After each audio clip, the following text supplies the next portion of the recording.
Welcome, welcome, welcome to this second reading program for the Saturday workshop. And we seem to have a few link issues, so we're going to try to getting that link out a different way so those who are having trouble can get in. Thank, of course, Sarah and Jane, whose work supports this workshop, and without it, we wouldn't be functioning. So thank you very much, Sarah. Thank you very much, Jane. And readings are a really traditional part of being a writer. When you publish a book, then there is this thing called the book tour, for example, and you go around your community, and if it's a big book, you go around the country reading. Have any of you been to readings? Have any of you been to readings at a bookshop or someplace else where an author is read? Hands up. Nami, you have? Okay. Kinda, not well. Like sometimes authors come to our school, but like I don't really go to bookshops. Okay, but they come to your school. They come to the school and they read. I think Right. somebody else, Iago. So some of you or many of you have had readers at school. So reading is a formal part of being a writer. So today, what's really exciting is we're going to hear all of you. So we're going to hear quite a few of you reading, about 12. So just a reminder is to sit up straight, speak as directly to the camera as you can, and speak slowly. You always will be speeding up because you're always going to be nervous, even if you think you're not. So you speak slowly and it will turn out to be just perfect. All right. So thank you very much for coming. And I turn the meeting now over to Sarah. Nova, do you want to take it away? Okay. Jane laughed in her seat, the seatbelt pushing away. Jane laughed in her seat, the seatbelt pushing the air out of her lungs and cutting into her shoulder, through her t-shirt as she lurched forward. Dad smiled and reached behind his seat, brandishing 2 solar eclipse sunglasses for Jane and her twin brother, Jamie.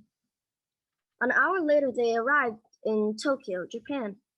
Then Mom, Dad, Jamie, and Jane sat on the ground at the beach, sand dirtying their jeans, sunglasses pushed onto their noses and hooked onto the back of their ears. Watching the black circle creep slowly over the flaming yellow-orange-white ball, while shining relentlessly to blind any onlookers that didn't have protection. Then Jane blinked. And when she opened her eyes, the circle and the ball had merged. Now the black ball was on fire, the contrast of black and whitish, yellowish and orange flame, extreme. In that moment, everything was perfect. Okay, we're on. Magic. At least, so Jane thought. Now I'm done. It's called Eclipse. Thank you so much, Nova. Like we did for the first reading in December, I think we will all unmute after everyone and do a little bit of hand clapping.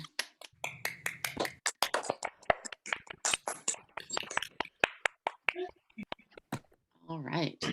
And can I make a suggestion when people start, if they could say what the title, if there's a title for the piece, say that at the beginning, and maybe your name and anything else about yourself if you want to, but just your name would be great.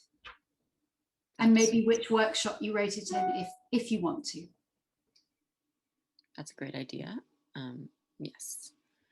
Feel free to introduce yourself and your piece if you want to. And so the next piece we have is The Shadow Wolf by Lena Kim.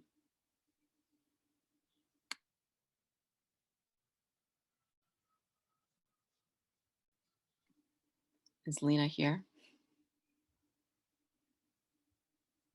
Okay, it appears that she's not here, so hopefully she will get here. And I will push that one down a little bit. Then let's go to Leo and his story. So, my name is Leo Michaelman, and today I will be reading part of a story I've been writing called Book Zero, which is like the first 2 pages. And I didn't necessarily start working on it during a workshop. I started before then, but I've kind of like changed the story and my characters with the techniques that I've learned throughout the workshop. Okay. Many have not heeded the warning that lies inside of this book. However, you must. If you are not going to, then I will tell you what little I know of the myth of the demons and Master Jacob's encounter with them, of course. Eons ago, when the universe was nothing more than a boundless void and almost all living creatures were merely specks of dust floating around, there were only 2 entities, Apocalypse and Peace. They were opposites, so no one can say how they fell in love. Perhaps they fell in love because they were opposites. In any case, Peace gave birth to the 6 demons: the thought, the dream, the memory, the grip, the mouth, and the conscience. They represented the 6 parts of the mind: thoughts, dreams, memories, the grip on reality, the silver tongue, and the conscience. Despite their mother's calm and caring nature, they were more like their father, chaotic and violent. They always looked up to Apocalypse, and everything he did, they did. Apocalypse would feed them the very concept of death. The demons hated their mother, for she was unlike their father. She tried to feed them the concept of love, which they always turned away from. She got upset with the demons, for they did not love her. Peace then created the humans, a less chaotic, less violent race. She realized that there were not any places for her new creations to go, so she took a ball of wet clay and shaped it into a planet for the humans. Peace called it Earth and vowed to protect the humans. When Apocalypse discovered this, he went into a rage and vowed to make life difficult for the humans. He accomplished this by creating minor enemies: sickness, death, evil, lying, and so on. He sent the minor entities to plague and terrorize the humans, which they did. Soon after, humans had become much more evil. Trees were burned down, the sky was cloudy more often, and humans were destroying each other's homes. The sight of the chaos made Peace upset, so she took an old piece of leather and fashioned a book out of it. She enchanted it, giving it the ability to trap evil sources of power. One day, she gave it to the demons as a gift. She told them that all their hopes and dreams lay inside of the book. The demons were clever, but they were as arrogant as they were clever. The conscience opened the book, which triggered the enchantment, pulling the demons into it. When Apocalypse found out about the book, his wrath was so strong, it made thunder and lightning for days. He placed a counterspell upon the book. The next being that opened the book would release the demons again. From then on, it was referred to as Book Zero because the 2 spells canceled each other out. I will now try to share Master Jacob's side of the story, assuming he will let me, but I will warn you now. Heed Master Jacob's warning, or the very fabric of the universe could fall apart. I'm done. Wow.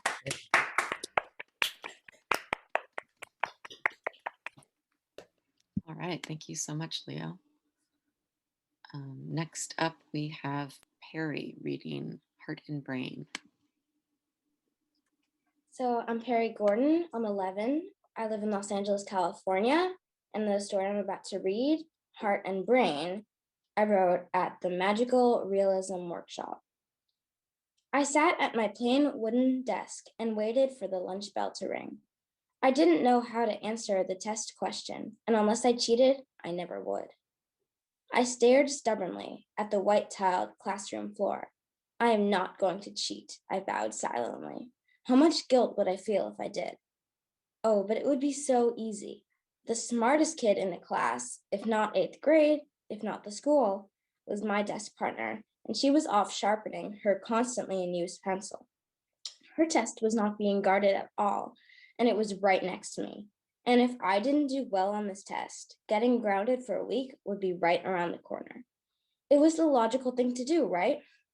And as long as I learned the material for next time, yeah, right. I'm not going to learn anything from copying Samantha's answer, my heart told me. My brain said, but if mom and dad don't find out, well, I would know, and I would feel too much shame, insisted my heart. Who cares? This is an important test. Yeah, too important for cheating. That's when I noticed the staring. Every scholarly, ignorant, friendly, and cruel kid in my class was staring at me, and so was the teacher. For some reason, I burst into tears. What had just happened? I hadn't said anything. No, it was my heart speaking and my brain speaking. Speaking to me. No, speaking to everyone, apparently. That's quite enough, Shauna, said Mrs. Aliseth, my teacher. We're taking a test, and we don't want to hear your mumbling, especially not mumbling about cheating. We don't cheat in room 37, do we? But Miss Aliseth, I said, acting like a child and forgetting to articulate Mrs. It wasn't me. It was, I pointed to my heart and brain. Them. Mrs. Aliseth raised an eyebrow at me. I don't know what you're talking about, she said, but whatever it is, it warrants a trip to the principal.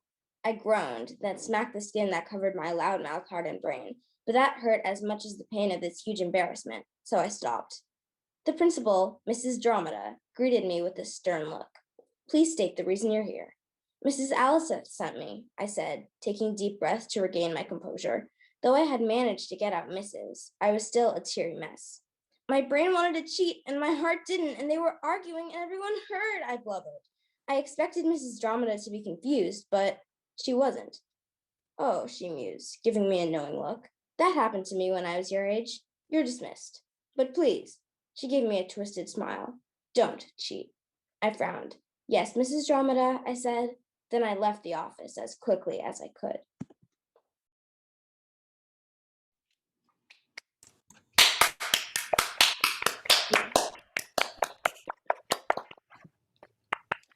Great. Thank you, Perry. Next up, we have Lindsay Gow. Hi, my name is Lindsay Gow, and I'm going to be reading The Girl's Revenge, which I wrote at the Larger Than Life Characters Workshop. Okay. If anyone who hadn't known better had seen the girl, they would have laughed, thinking, ha, I could finish this girl off with a twitch of my hand. But this, ultimately, would not be true. She was quite young, with long black hair that melted into the shadows, pale skin, and a frail, tattered white nightgown. But her eyes, white as snow, glowed with the utmost power. The only way possible to tell if she was angry or preparing to strike was to look at her right hand, where you could see her thumb, which, if provoked, would jerk back once and then become still. After that signaling jerk, the shadows seemed to slowly crawl towards her victim. When they panicked, she would tell them that it was all right and that she wouldn't hurt them. But she did. All of their bodies were never found. When no one was watching, she might slip away and you could see the pain and heartbreak and longing, the feelings that people always assumed she didn't have or feel. She would let out a sob of losing what you loved and being turned into a monster that you weren't. She knew the people called her the doll of death, and she hated it. She wished that she could get away from everything, but then she would remember the death, the blood, the screams, the tears, the pain, and it, the thing. And she knew the beast, the one that had killed her family and caused her sorrow, would pay. It did not know that she was powerful, and now it was too late. For she, the enchantress, the girl it had hurt so long ago, was coming.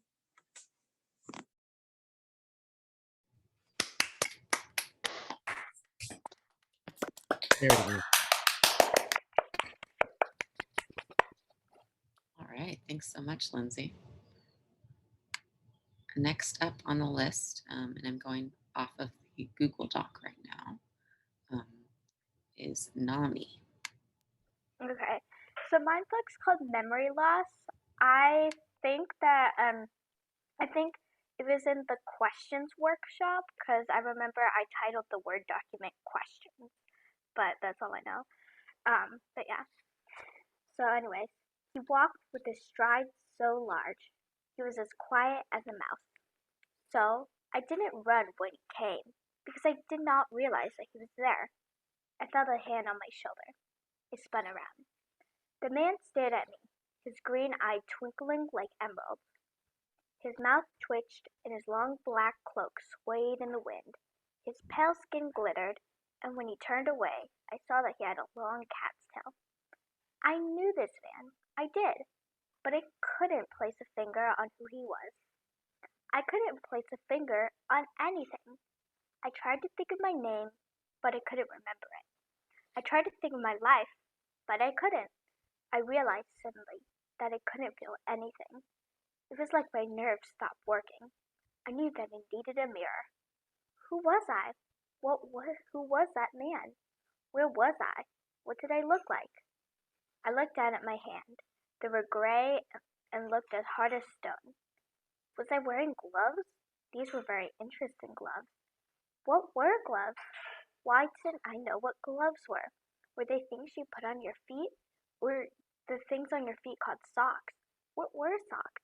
Did I know anything? I looked down at my feet, toes, whatever they were called. They looked as hard as stone.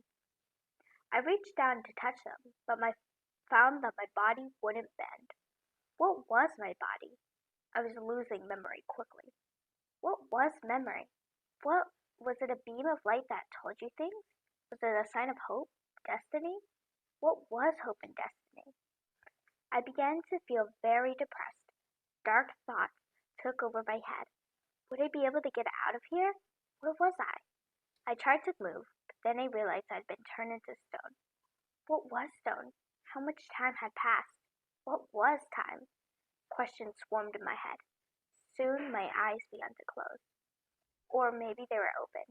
It didn't matter. I couldn't see anything. What were eyes? I didn't know. What was a no? What was a what?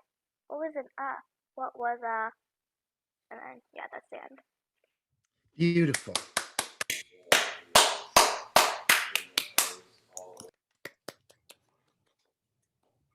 All right. Thank you so much, Nami. Next up is Lena with an E.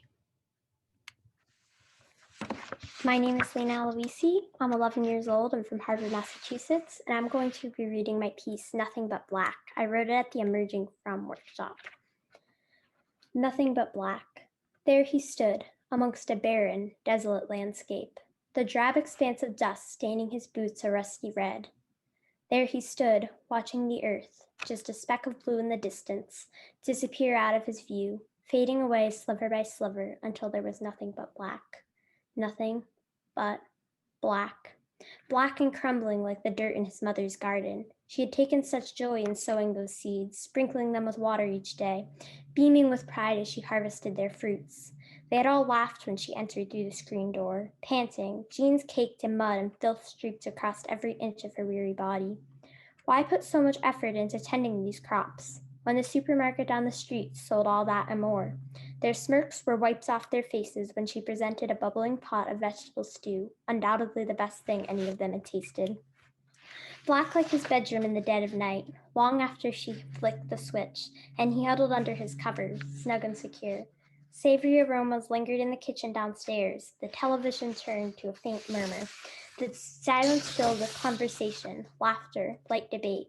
He descended into slumber listening to this scene unfold, the familiarity of it all singing him to sleep like a whispered lullaby.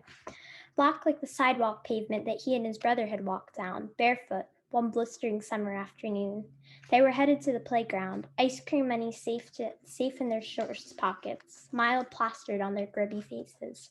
How they had laughed and joked at the slightest things, as if life was forever blissful. How small their problems had been. How free they felt as they pushed those old swings higher and higher into the heavens. Metal joints groaning in protest as they pumped their legs, screaming in unadulterated delight. Black like his brand new Sunday shoes, black and shining, with knot laces and a small heel. He strutted himself to church that weekend, bursting with pride and a newfound sense of maturity. Men did not wear New Balance sneakers, and he wanted desperately to become one. Black later on like his wife's funeral dress. It was lace-hemmed and tentatively ironed, complete with a pearl necklace and a little black hat.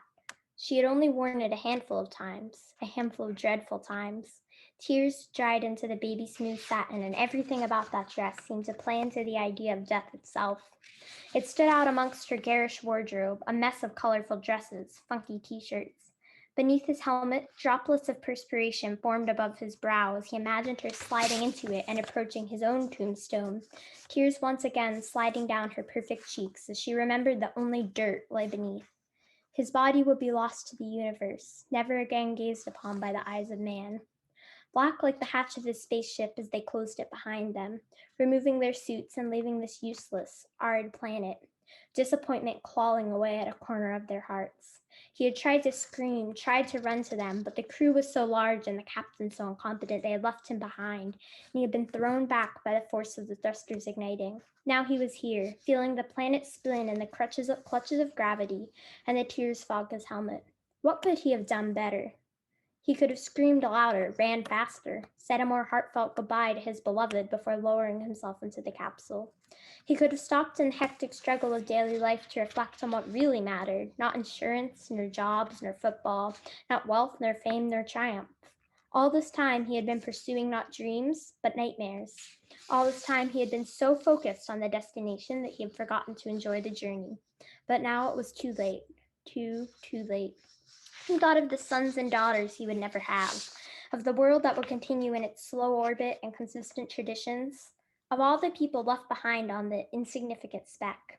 It was a planet often taken for granted, given all it provided them with, given all the love and joy and pain and emotion it fostered beneath its shallow atmosphere. Only now did he realize how much he loved that little blue planet. What irony that only now, when he would never see it again, did he realize how much he needed it, how much he appreciated it. He thought of the crew well into their journey homeward. Even if they did remember the man he had left behind, they wouldn't have enough fuel to turn back and still make it home safely. He wouldn't want them to compromise their own lives, the entire mission for a lost cause. And a lost cause is what he had become. A shrill beeping noise went off by his right ear, reminding him of the obvious, that oxygen supply was running low. The tank on his back grew lighter and lighter as the seconds ticked by, and he became aware of each breath, in and out, inhale and exhale. And another sliver of blue was shaved away. Funeral dresses and unborn children, shiny black church shoes and vegetable stew, love, life, all the things he had taken for granted. These thoughts swirled around in his mind and he tried to catch them, hold them close to him as like a child does his blanket. Something, anything for comfort. If he was to have no future, he could at least have a past, even if eventually there would be no one left to remember it. The life support systems, little by little, wound down, and he sucked a final mouthful of air, which had never tasted so sweet. And then there was nothing. Just silence, just a dying man alone with his thoughts, deserted in a place that had failed to meet humanity's expectations. Had he failed to meet those expectations? The human race is not easily satisfied. Anything that does not prove useful to them is instantly categorized as worthless. But what truly measures a man's worth, he thought. If I were to go back today, what would I have done differently? His lungs screamed for air, but he had none to give them. Fear crowded the chambers of his mind, and his life became just a distant memory, pushed to the back of his consciousness, nearly gone, like the earth, rapidly disappearing from his view. If I were to go back today, what would I have done differently? He did not know. He just knew panic and oblivion, terror and remorse. Who have I become? He was a husband who loved his wife, but barely set aside time for her. He was a man who refused to have children because they were too time-consuming. He was a man who had once been close to his brother, but traded their tender relationship for the social priorities of his generation. He was dying, going, fading away. It had become the only thing he knew for certain. If I were to go back today, and his eyelids drooped, body gone limp with one final spasm, and there was nothing but black as he lay, finally at peace with himself on the surface of the planet they called Fazakeo, and there was nothing but black, nothing but black.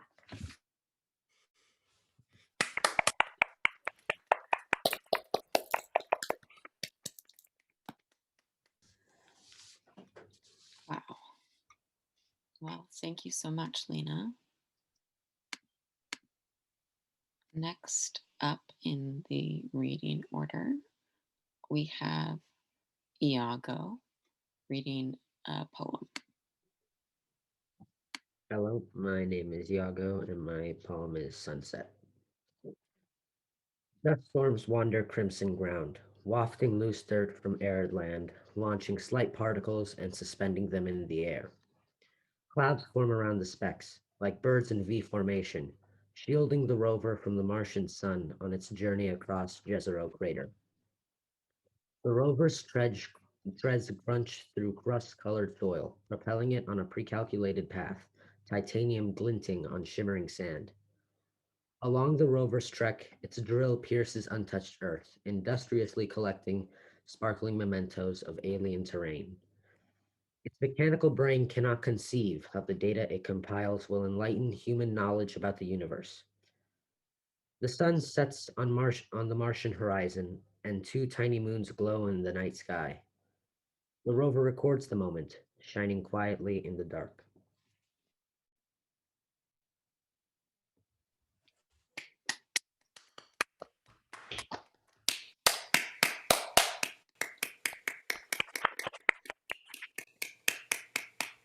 All right, great. Thank you so much, Iago.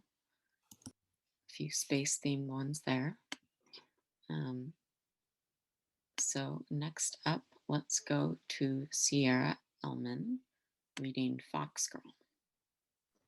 My name is Sierra. Today I'm going to read Fox Girl, which I wrote at the Larger Than Life Characters Workshop. Few were, and still are, able to imagine the wild vigor of Fox Girl, but if you saw her, you'd recognize her even if you'd never heard of such a thing.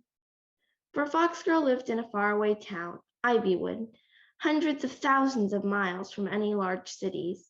Where she lived, the months of winter never came, and the incredible, unbelievable creatures roamed free. And here, in this world already beyond normal, lived Fox Girl, the one that many came to Ivywood to see. Fox Girl's appearance was unreal, stranger than the cyan wolves that managed to fly in the air with their magnificent wings, and stranger than the salmon pink kittens that would spend their time leaping in and out of the many winding flowing rivers. Fox Girl, for one, looked absolutely anything but pure human, even though she had several details that resembled a person. She had electrifying shamrock green eyes that glowed especially in the darkness, while her vibrant amethyst purple hair that stretched to her toes was unignorable. A bushy apricot-colored tail tinged with white hung between her long legs, and two ears, matching in appearance, stood always perked atop her head. Each day without exception, she wore a full smile on her pointed face, spreading her intense cheerfulness to the world around her. And then there were the lively hues she dressed in: tangerine, seafoam, a pure gold that reminded most of expensive jewelry, and a blinding royal blue.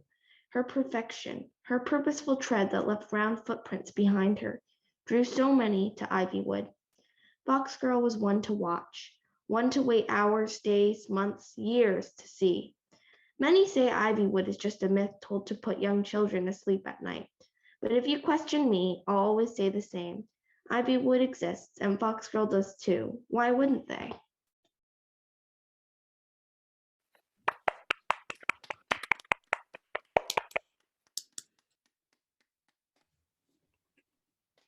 All right, thank you so much, Sierra.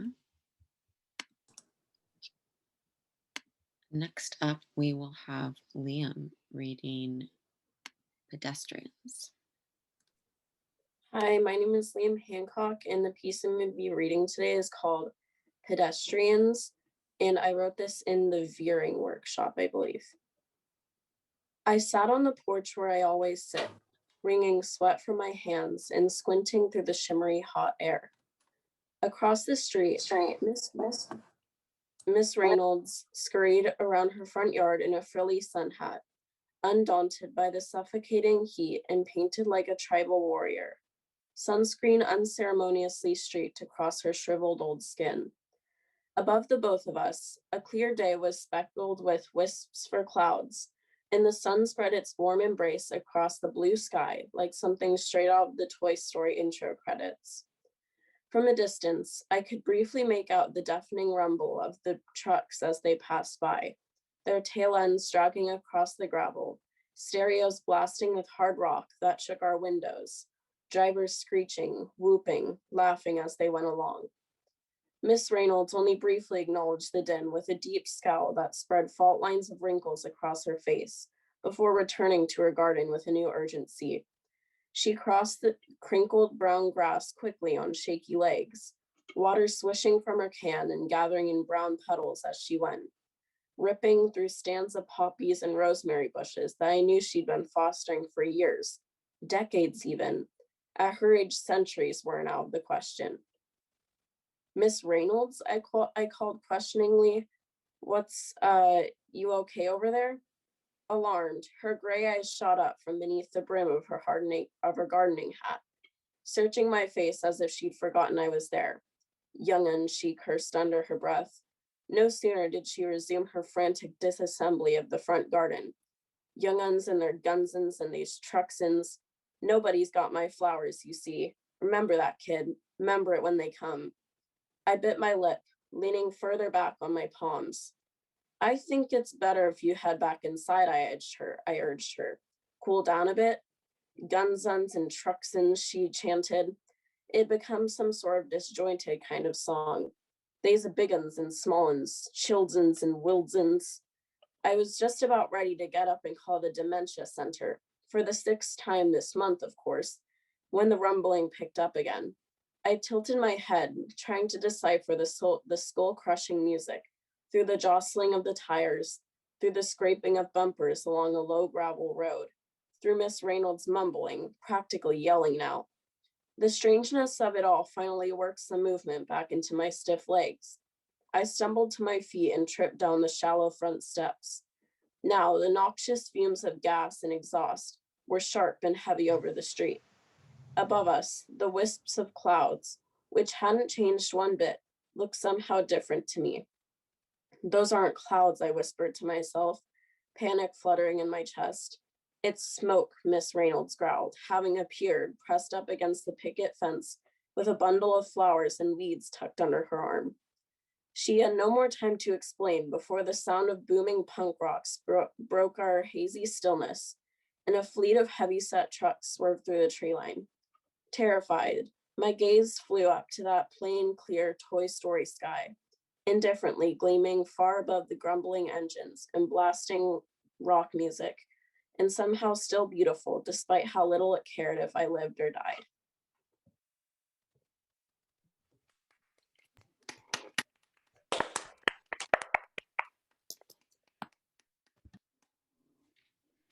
All right, thank you so much, Liam.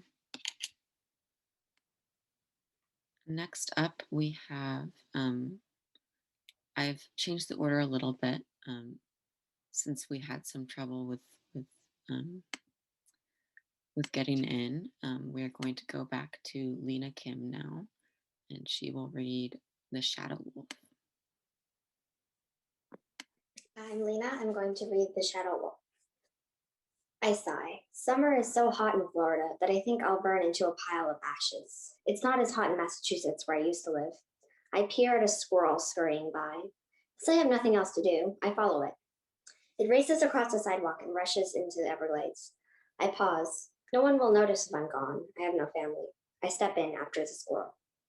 I wade through the swampy marshes and eye the tall grasses, making sure that an alligator won't find me. The water rises as I go deeper into the marsh. It is up to my knees now. I jump as a snake slithers by, but soon relax. It's harmless. Most are harmless, except pythons. I shudder. I did a project on pythons in 3rd grade and have been terrified yet fascinated by them ever since. I spot the squirrel. What innocent creature would want anything to do with the Everglades? It stops to nibble on an acorn and is suddenly swallowed by a shadow. Yes, I mean swallowed. Literally. A wolf-shaped shadow leaps out of the grass and its dark mouth opens wide, ridding the squirrel from its very existence. I freeze. The creature is made of shadow, not the animal parts I studied in science, the science that I relied on not to be afraid. If I learned enough, I'd be fine. But this, I don't know anything about this creature. So the fact that an animal can be made of shadows and not be the shadow of another is horrifying. Well, maybe not horrifying. That may be an overstatement, but terrifying. The shadow turns towards me and smacks its lips hungrily, as if to say, "You're my next snack." I unfreeze. My brain sends my nerves one vital message: run. I zoom past the large trees, casting eerie shadows over me. I race past the probably python-infested grasses and onto the sidewalk. My leggings are soaked, yet the shadow continues to chase them. It skids to a stop next to me. I back away slowly. Maybe this wasn't the end, but I knew it probably would be. It snarled and growled as it closed in on me. Was no one noticing? Of course not, because I'm backing away from a shadow. That's what it is, I think. It's just a shadow. Are you running? Because it just ate that squirrel whole, the rest of my brain retorted. What are you doing? Run to the nearest homeless shelter. The nearest homeless shelter happened to be 2 miles away. An idea clicks into my brain. Shadows show up when there's light, and the object, living or non-living, blocks light. So if I can just remove the light, what if the wolf just gets more powerful in the dark? Part of me wonders. But I know that I need to take the risk. I rush back into the Everglades and find the perfect spot. The light is all blocked off by a canopy of thick leaves. I hide under the canopy. The usually silent, shadowy wolf stays on the edge of the dark, letting out a howl. A real wolf runs past me, then skids to a stop. It backs up slowly and jumps right on top of the shadow. When the real wolf steps back, the shadow wolf steps back as well. When the real wolf jumps, the shadow wolf jumps as well. The shadow belongs to the wolf. The wolf nods in appreciation to me and races off back into the trees. I stand in amazement. A wolf in the Everglades. No one has ever heard of such a thing. At least, not until me.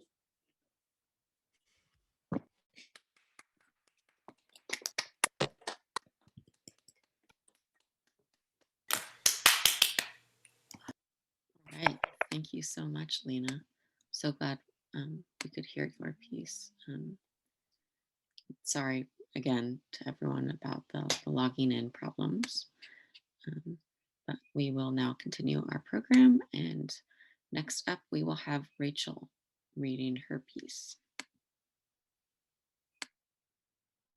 My name is Rachel Lippy. I'm from Long Island, New York, and the piece I'm reading is from, I think, workshop number 31, where we just use 6 random words. It's just me, the only one left. Bones and skulls litter the ground. Every time one crunches under my foot, I wince, like the angry soul will come get me. Maybe that's comforting, though, that there's still something left from the rebel and the heat. There's nothing left. No dogs, no guinea pigs, no cats, no crows, no people. I need a boat to sail far away from here. But what good is a boat? What good is a boat without water? All I can do is run and hope. But what good is running? What good is running if there's no way to escape?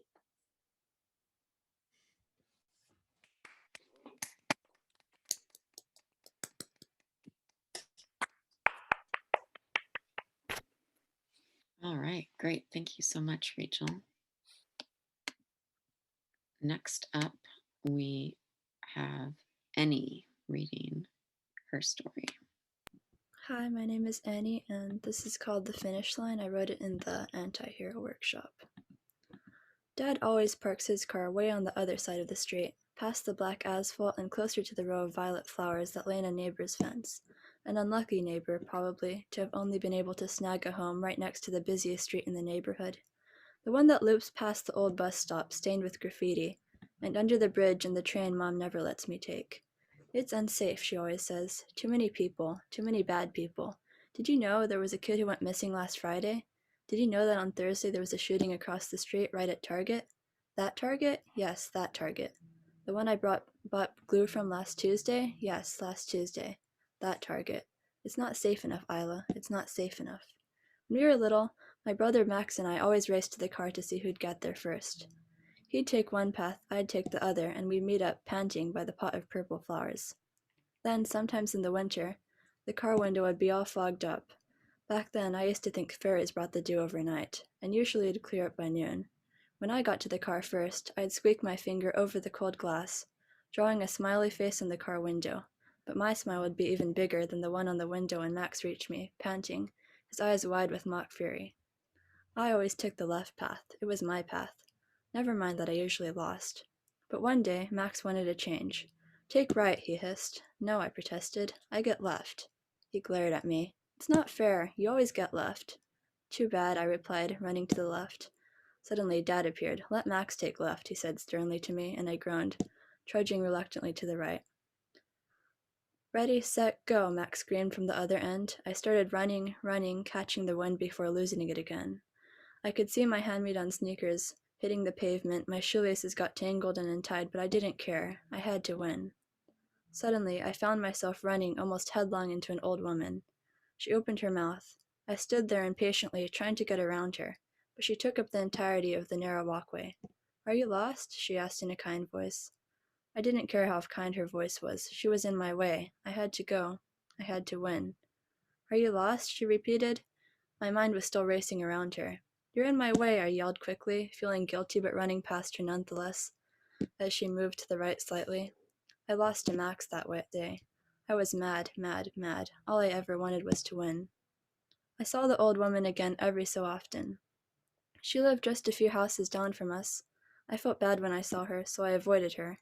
When she had a garage sale, I didn't go. Max did. He bought me a yellow keychain, which I attached to my backpack. It's still there. And then, suddenly, it was yesterday. I was doing my homework at the kitchen table, the old one Mom bought at IKEA probably some 30 years ago, the one I swear I'll be the one to replace.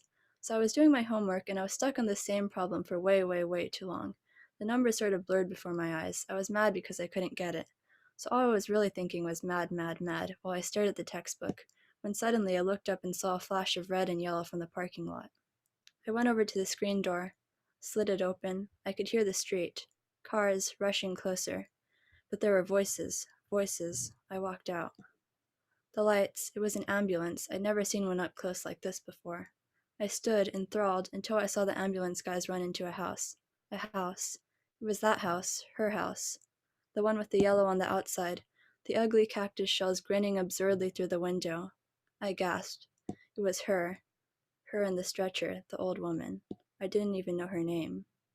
Stumbling, blinded, towards the fence, I felt sick. I could recall myself. Hear my stupid words all those years ago. You're in my way. I was stupid, so stupid. Trying to get through, all I'd ever wanted was to win. I didn't care now. I don't care anymore. I could have talked to her. I could have known her. But I didn't. I ran past. I didn't see time. I didn't know it had an end. Isla, my mother said this morning, our neighbor's dead. Remember her? The old woman who lived in the yellow house? You knew her, right? Yes, I remembered her. I placed my hand on the old keychain. I'd taken it down yesterday, ripped it from the mesh pocket of my backpack. It was hers, not mine. I felt guilty. I remember the house, the cactus shells, the searching look in those dark eyes. But I didn't know her. I still don't know her. I don't even know her name.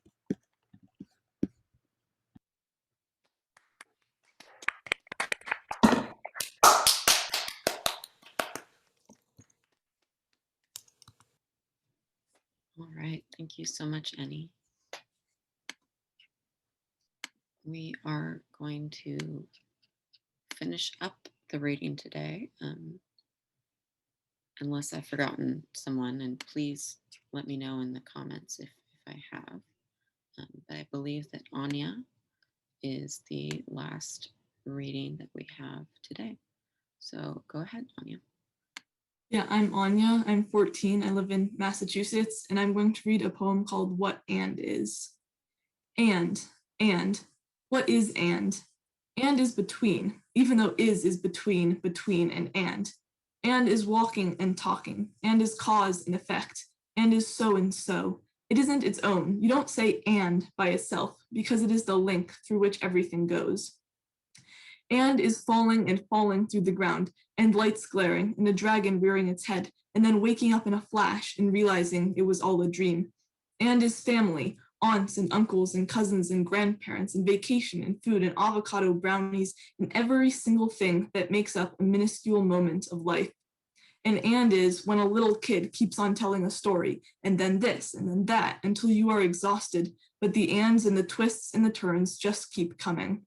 And is everything, and is nothing. It is change, it is crucial, a conjunction that goes between everything in life. And this poem is and.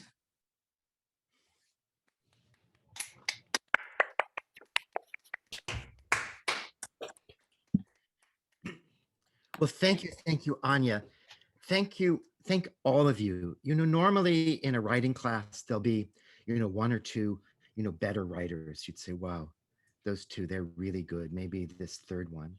What's amazing about this workshop is that each one of you writes such brilliant, profound pieces. You know, each one of these pieces that you have read is different from the other. Everyone is engaging. They each are the perfect length for what you're trying to say.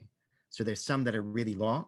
I will add the fast typists, and some that are shorter.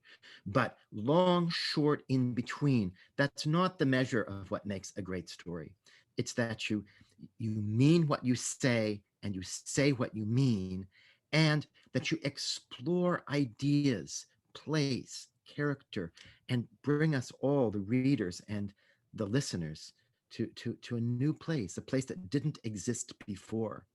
And it can be a platitude, you know, something that means nothing, to say, oh, this work is also creative. And normally after a reading like this, that's what the teacher is going to say. But in this case, it really is. It really is. And we are now in this re-enrollment period. We've written to your parents. You are all guaranteed a place in the next session with me, or with Connor, if you choose to take him. You're all guaranteed a place. We're keeping registration open for you guys for another week at least. And I just can't imagine, you know, many of you, a few of you have been with us since the very beginning a year ago, and most of you for the last several months. I just can't imagine what it's going to be like next year at this time. I just can't imagine how they can be better. But I just know that in your minds, I'm talking to each of you, whatever it is that I'm teaching or that Connor's teaching, you just add it to this incredible creative machine that each of you are. So I just want to thank you also personally for having made this workshop so wonderful.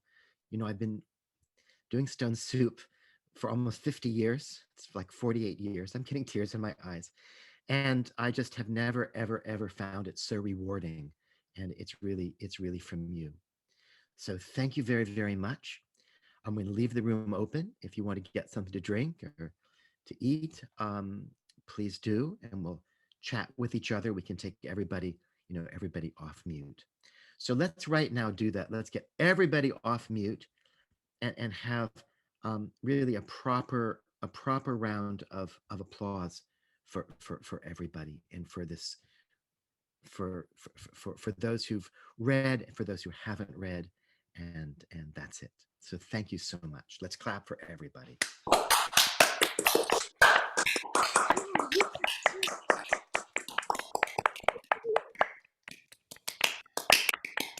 Okay.